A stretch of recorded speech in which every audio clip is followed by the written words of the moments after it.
Today, I'm talking sales, and the good news is that the recruitment market is recovering and it's heading in the right direction and growing month by month. Now, at the same time, we have to recognise that clients and candidates are in a slightly different place than they were earlier in the year. And secondly, your consultants who have been on furlough for quite some time and who are coming back, they're going to be rusty. And that is the topic of today's video.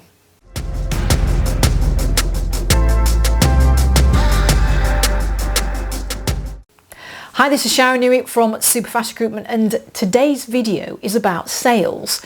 Now, we're at a point where, the furlough scheme is going to be coming to a close late October, and more business owners will be thinking about bringing consultants back from furlough. And they're coming back into a market where clients and candidates are in a very different place compared to where they were when, perhaps consultants previously had contact and conversations with them.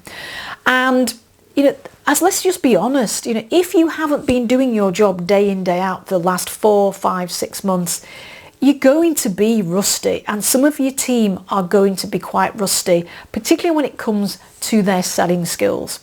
Now, as they start to make contact with people, including picking up the phone to check in with existing clients and then looking at doing some, BD calls, then it's very likely that some of the responses that it will get particularly from clients and prospective clients, will be responses such as, we're not recruiting right now, I haven't got time to talk to you, and variations of those things in terms of the words that they use. It might be that, we're looking at doing our own recruiting at the moment because yes, we do need some staff. But we're going to do it ourselves. Now, how are consultants going to handle some of those automatic knee-jerk responses? Because it is possible, even when somebody says, I'm not interested, we're not recruiting, we're thinking of doing our own internal recruitment, there's a couple of choices here. One is the consultant can say, right, okay, put the phone down, I'll get back in touch in, however long.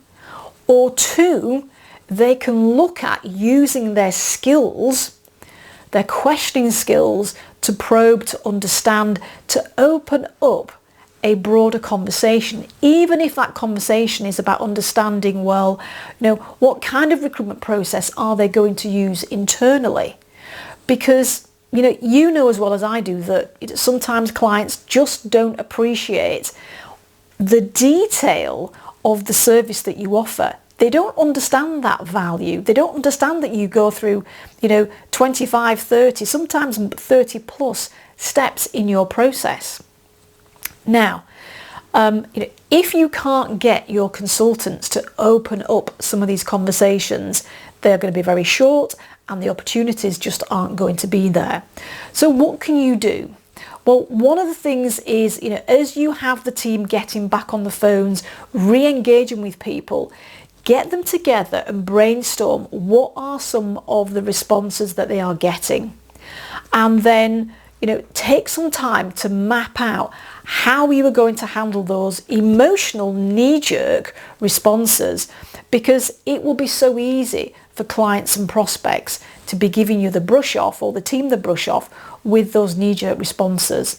And don't assume that, we've always been dealing with these responses, we'll just use what we've always used. The context is different, the environment is different, and it needs a slightly different response and conversation. So take the time, understand what these responses are, and plan and role play with your consultants. Yes, I did use that word, role play. Practice how they're going to handle these quite emotional responses that they'll be coming across, because it will make them feel more confident and more capable. That's Sharon Newick from Superfast Recruitment.